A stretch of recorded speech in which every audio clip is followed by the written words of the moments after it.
Okay, there we go. We're good. Yes. Okay. The dragon soared in the sky, shimmering with iridescent colors in the sunlight. When it curved around and passed the dog, it called out a mighty challenge, demanding in the human tongue that all acknowledge its beauty.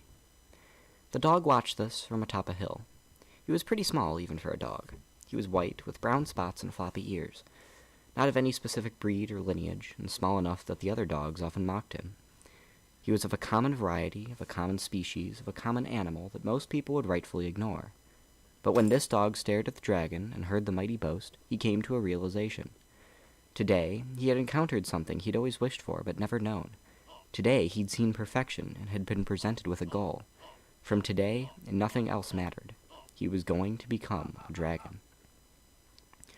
The dog sat upon that hilltop through an entire night and day and staring, thinking, dreaming. Finally, he returned to the farm where he lived among others of his kind. These farm dogs all had jobs, chasing livestock or guarding the perimeter, but he, as the smallest, was seldom given any duty. Perhaps to another this would be liberating. To him, it had always been humiliating. As any problem to overcome is merely a set of smaller problems to overcome in a sequence, he divided his goal of becoming a dragon into 3 steps. First, he would find a way to have colorful scales like the dragon. Second, he would learn to speak the language of men like the dragon. Third, he would learn to fly like the dragon. The dog chose the scales first, as it seemed the easiest, and he wanted to begin his transformation with an early victory.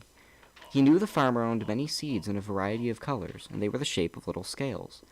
Because he was not a thief, the dog did not take these, but he asked the other animals where the farmer obtained new ones. It turned out that the farmer could make seeds by putting them in the ground, waiting for plants to grow, and then taking more seeds from the stalks. Knowing this, the dog borrowed some seeds and did the same, accompanying the farmer's... Okay, we're doing Crystal. Those of you in Crystal, let me know what it's 75%. Grant SB, thank you. Anyway. Knowing this, the dog borrowed some seeds and did the same, accompanying the farmer's eldest son upon his daily work. As the youth worked, the dog moved alongside him, digging holes for seeds with his paws and planting them carefully with his mouth. It was an amusing scene watching the dog work. The farmer's eldest son found... Okay, 75, everyone head in. We're like a third of the way through, so I'll probably finish it in the next fungal. Thank you. Yeah, writing that down. Keys, dot, and chat.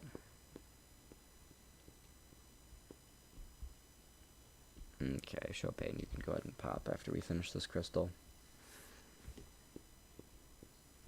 No? You don't want to? Thank you. Lovely. Alright.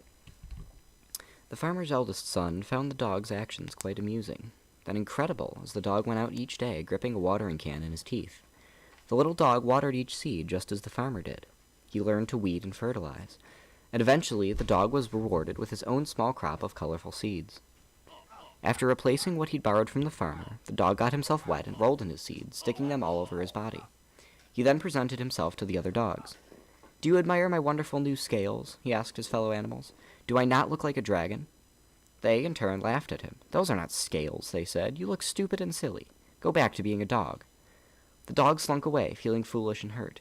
He had failed at his first task, to have scales like a dragon. The dog, however, was not daunted. Surely, if he could speak with the grand voice of... Usually I don't laugh at Raiders jokes like that, Chopin, but just glancing over.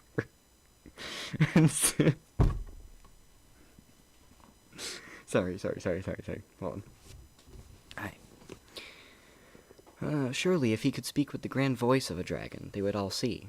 And so, the dog spent his free time watching the children of the farmer. There were 3. The eldest son, who helped in the fields, the middle daughter, who helped with the animals, and the toddler, who was too young to help, but was learning to speak. They were all working in the yard. The farmer's wife, who was taller than the farmer, a youth lanky and assiduous, a daughter who would someday share her mother's height, a baby who toddled around the yard, tended by them all as they did their chores. Anyway, the dog... What do you mean, what book is that? It's a short story. From a book. But...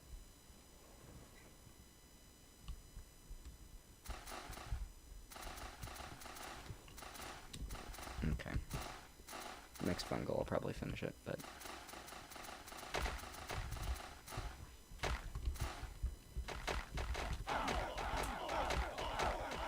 purple, very nice.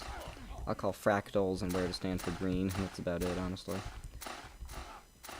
But we should have the DPS to not require fractals. Okay, blue. It's gonna pop out a glowing thing. Glowing thing right. Hit the glowing thing. Fractal right, go select left, go right. Got it. And you just say move right next time. I don't know why I do that. Whatever. It's fine.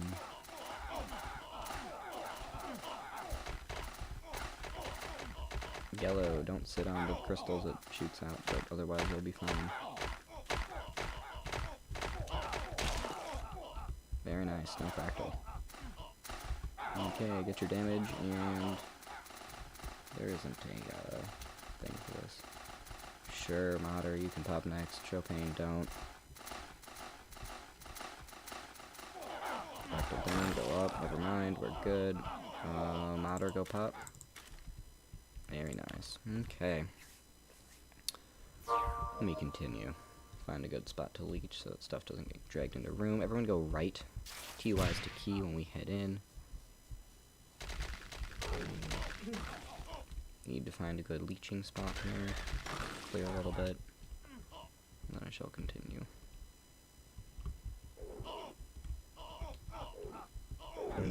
Here, clear this down split for me. I have a feeling this is a dead end. Oh, thank you. I've been working on it. I appreciate it. Definitely not my main job. Something I want to do as like a hobby in college.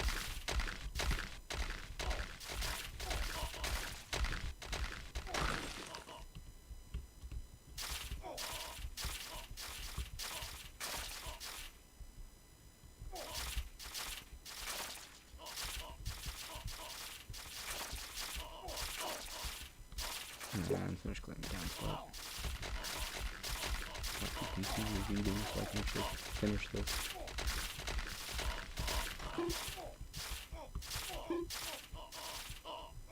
Okay, good enough. I'm working on it. Here we go. I don't think it's possible to drag this far. We're fine. Okay. Okay.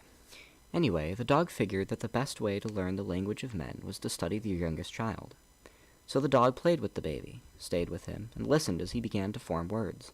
The dog played with the daughter too, helped her with her yard work. He soon found he could understand her if he tried hard. But he couldn't form words.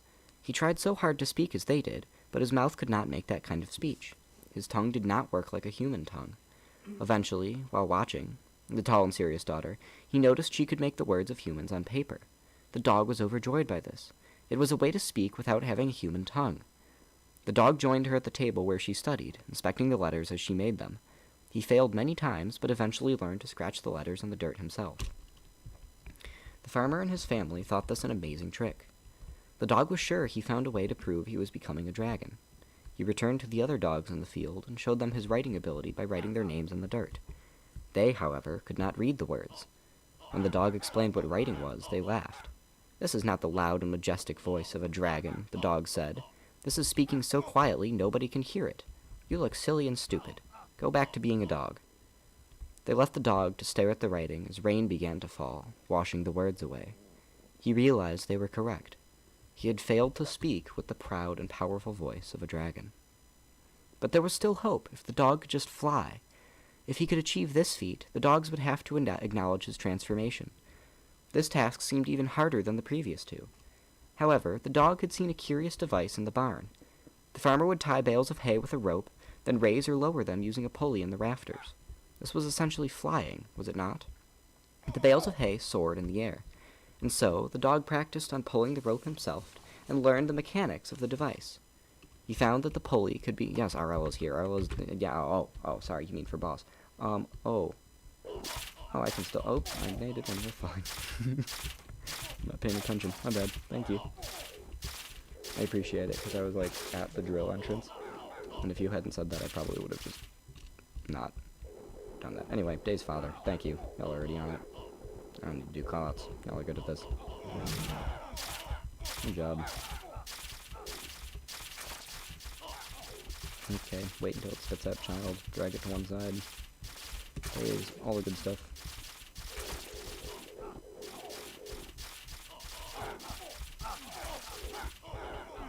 Or don't. That works. MCL does work, though. Thanks much.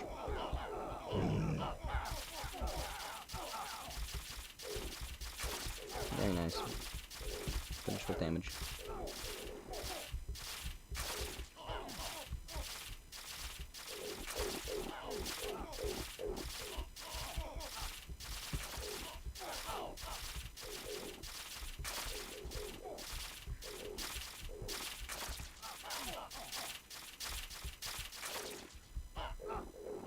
Good luck. Okay. Okay, now time to finish it out. Here we go. The dog took his leash and tied it around him to make a harness, like the ones that wrapped up the hay. Then he tied a sack slightly lighter than he was to the rope, creating a weight to balance him. After using his mouth to tie the rope to his harness, he climbed to the top of the barn's loft and called for the other dogs to come in. When they arrived, he leaped gracefully off the loft. It worked. The dog lowered down slowly, striking a magnificent pose in the air. He was flying. He soared like the dragon had. He felt the air around him and knew the sensation of being up high with everything below him. When he landed, he felt so proud and so free. Then the other dogs laughed the loudest they had ever laughed. "That is not flying like a dragon," they said. "You fell slowly. You look so stupid and silly. Go back to being a dog." This, at long last, crushed the dog's hopes. He realized the truth. A dog like him simply could not become a dragon. He was too small, too quiet, too silly. What was that? The dog looked up, confused. He heard noises, sudden shouting, yells of panic. The dog raced out of the barn to find the farmer, and his family huddled around the small farmyard well, which was barely wide enough for the bucket. The dog put his paws up on the edge of the well and looked down. Far below, the deep darkness of the hole, he heard crying and splashing. A pitiful, gurgling cry was barely audible over the splashing.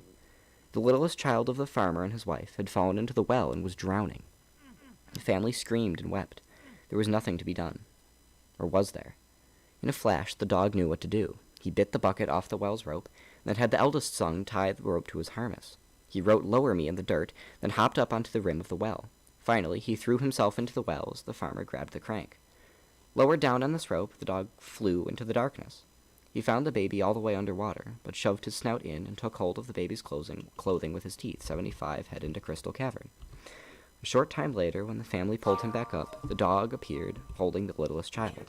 Wet, crying, but very much alive. That night, the family set a place for the little dog at their table and gave him a sweater to keep him warm, his name written across the front with letters he could read. They served a feast with the food the dog had helped grow. They gave him some of the cake celebrating the birthday of the child whose life he had saved. That night, it rained on the other dogs, who slept outside in the cold barn, which leaked. But the little dog snuggled into a warm bed beside the fire, hugged by the farmer's children, his belly full. And as he did, the dog sadly thought to himself, "I could not become a dragon. I am an utter and complete failure." The end. So, what'd y'all think of the story?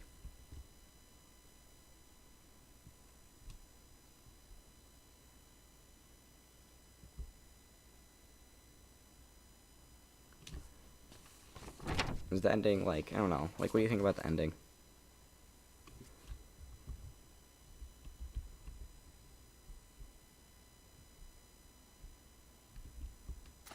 Kind of like Martha Speaks.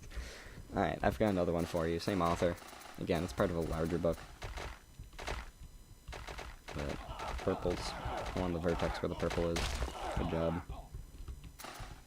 I'll call fractals in a second. There is a, real ending to it. Give me a second. I'll finish this. Chopin, are you still in here for third key? Fractal up, go down. Other way around. I'm done. I'm gonna just say move up. Alright, you'll pop next though.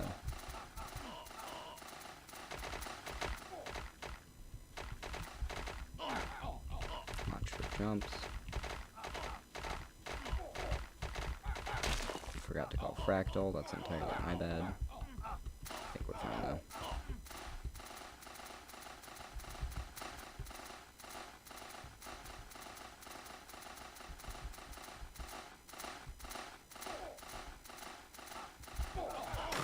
Okay, Chopin, go ahead and pop. Be wise to key once we get in.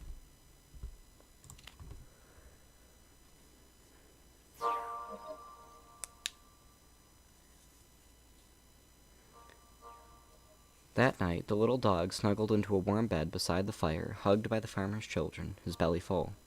And, as he did, the dog thought to himself, I doubt any dragon ever had it so good anyway.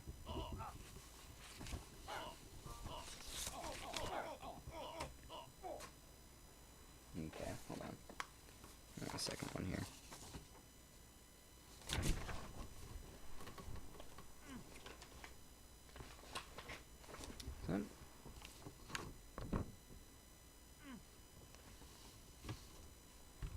This one's a bit shorter, page and a half. So yeah, just chill here and we can, okay. Because it would be way harder for gorillas to actually use hands to write. But that is a good point, I don't know. Okay. This is called The Girl Who Looked Up. Once upon a time, there was a girl. This was before storms, before memories, and before legends. But there was still a girl. She wore a long scarf, a vibrant red scarf, twin tails extending far behind her, blowing in the wind. The girl in the scarf played and danced as girls do today. In fact, most things were the same then as they are today, except for one big difference: the wall.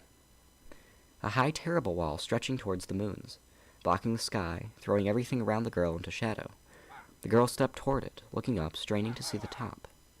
You see, in those days, a wall kept out the storms and the light. Of course, even without light, people still had to live, didn't they? That's what people do. I guess it's the first thing they learn how to do. So they lived in the darkness, farmed in the darkness, ate in the darkness. The wall had existed for so long, nobody knew how it had been built. That did not bother them. Why wonder when the mountains began or why the sky was high? As these things were, so the wall was. So the girl danced in its shadow, and other people, as they worked as farmers or washwomen, doing their duties with heads bowed. Only the girl looked up at that wall, her twin scarf tails streaming behind her. She approached a man standing behind a small cart of fruit. "Why is there a wall?" she asked the man selling fruit. "To keep the bad things out," he replied. "What bad things?" "Very bad things. There is a wall. Do not go beyond it, or you shall die." The fruit seller picked up his cart and moved away. And still the girl looked up at the wall. "Why is there a wall?" she asked the woman suckling her child. "To protect us," the woman said. "To protect us from what?" "Very bad things. There is a wall. Do not go beyond it, or you shall die." The woman took her child and left. The girl climbed a tree, peeking out the top, her scarf streaming behind her. "Why is there a wall?" she called to the boy, sleeping lazily in the nook of a branch. "What wall?" the boy asked. The girl thrust her finger pointedly towards the wall. "That's not a wall," the boy said, drowsy. "That's just the way the sky is over there." "No, he's wrong," the girl thought. "It's a wall," the girl said. "A giant wall." He considered. "Yes, it must be there for a purpose," the boy said. "Yes, it is a wall. Don't go beyond it, or you'll probably die." Well, these answers did not satisfy the girl who looked up. It's down. What's the directions from down? Yeah, honestly, NPC behavior, not gonna lie.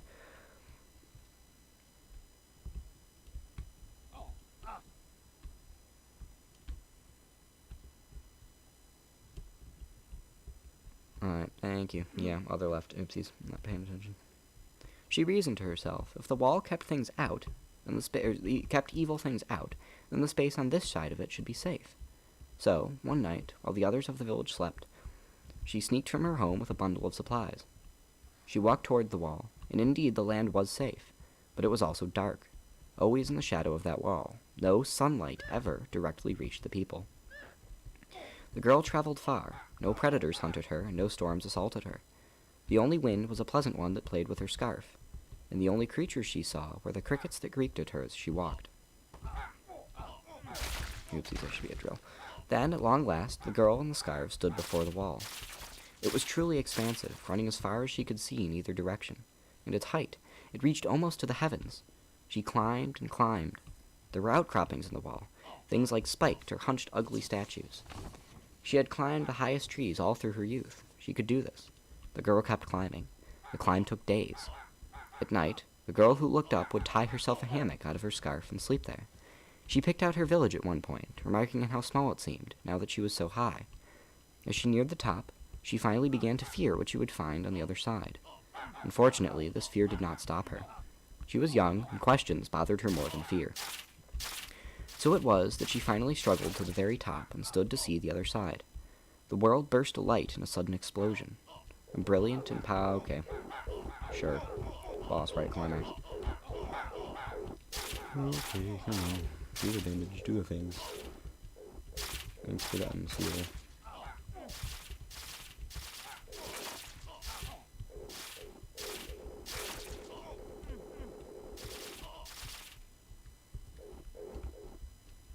Should do this for cogbolts. Cogbolts are the worst part to clear.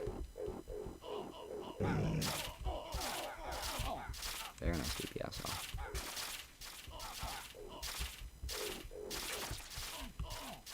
See, the problem is now I've got my voice dropped down because I know, I was thinking about it, and the reason I'm doing it now, and I am recording this, by the way, but the reason I'm reading them now is because I don't have time to do Realm and to record this and get text files on my calculator. That's a whole another story. I can tell after this, maybe. But I know. But then, no feedback. Speaking of, I'm gonna need feedback on my reading voice after this, because I do, like, yeah, I'll explain that in a second.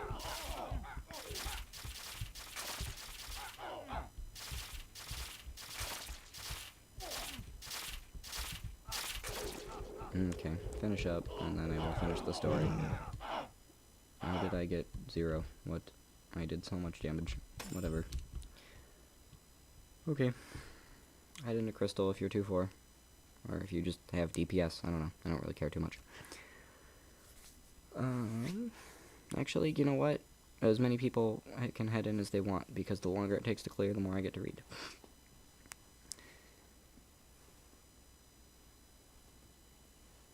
Yeah, but I haven't actually done 03. I've done it, like, once, and so I don't feel confident in actually doing it. Aw, thank you. Okay. So it was that she finally struggled to the very top and stood to see the other side. The world burst alight in a sudden explosion, a brilliant and powerful brightness that lit the landscape beyond the wall. The girl in the scarf gasped and saw the world in all its colors for the first time. Green trees, blue sky, red rocks, fields of golden grain all on the hidden side, and on that side of the wall, the girl saw steps. The back side of the wall was crisscrossed with enormous sets of steps leading down to the ground, so distant. The girl stared at those steps, and suddenly the gruesome statues on her side of the wall made sense. The spears, the way it cast everything into shadow. The wall did indeed hide something evil, something frightening. It was the people, like the girl in her village. She climbed down the steps, scarves streaming, and hid among the creatures who lived on this side. She sneaked up to the light, and she brought it back with her. She was chased by the people from the land of light the whole way to the other side, to the land of shadows, and then light for the first time in the village, followed by the coming of the storms boiling over the wall. The people suffered from the storms and their destruction, but each storm brought light renewed, for it could never be put back now that it had been taken. And people, for all their hardship, would never choose to go back. Not now that they could see. The purpose of a storyteller is not to tell you how to think, but to give you questions to think upon. Anyway, both of those are excerpts from Brandon Sanderson's Stormlight Archive. More. Okay, hold on. I don't have anything printed out. Oh no, I thought that was going to take me way longer than it did. What do I do? Give me a second. If you want to send me any short stories on Discord, then I can maybe do that. But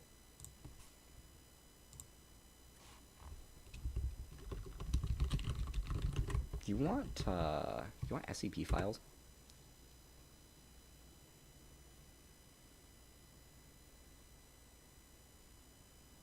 Just no one. Oh, sure, I'll tell you about that. Okay, so also people in Crystal, is it like? No, ChatGPT does not write good short stories. There are so many things you can do with it, but it's not one of them. 50 still? Okay, fine. Long story short, and if you want, I will send you a picture on Discord if you want to DM me. But TI-84 calculator will run you can convert 75, head into crystal. You can convert .txt files to .8xv files and display them on a TI-84 calculator when you jailbreak it and add a program onto it, whatever. Anyway, the point being is, math and literally any other class, I can read. It's very nice. You just have to convert them. It takes me about, like, half an hour to do. So when it takes me, like, 4 or 5 hours to convert a whole book, but with the amount of time that gives me to actually read the book when I don't have to pay attention, it's very nice. Anyway, I read a lot. Like, a lot. Mostly fantasy sci-fi, a little bit of everything. I was convinced to read Bridgerton some years ago, and that was not a vibe.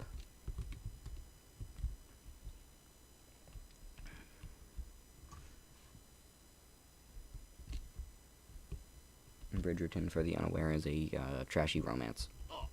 Never again. I'm pretty sure they did Netflix. Also, unpopular opinion, hate Game of Thrones. Song of Ice and Fire was not a vibe. Only book I've had to force myself to finish. I've ripped Chopin.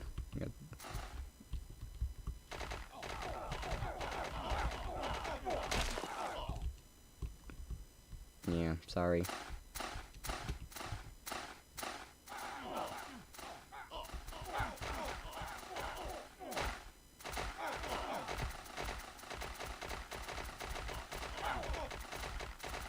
Move left. Alright, we're good.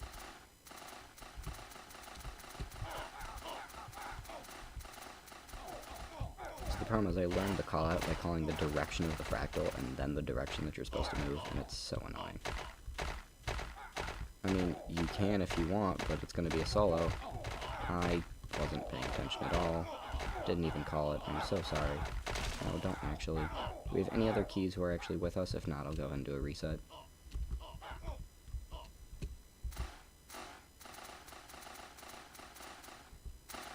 Yeah, I'll just do a reset. Same location, though.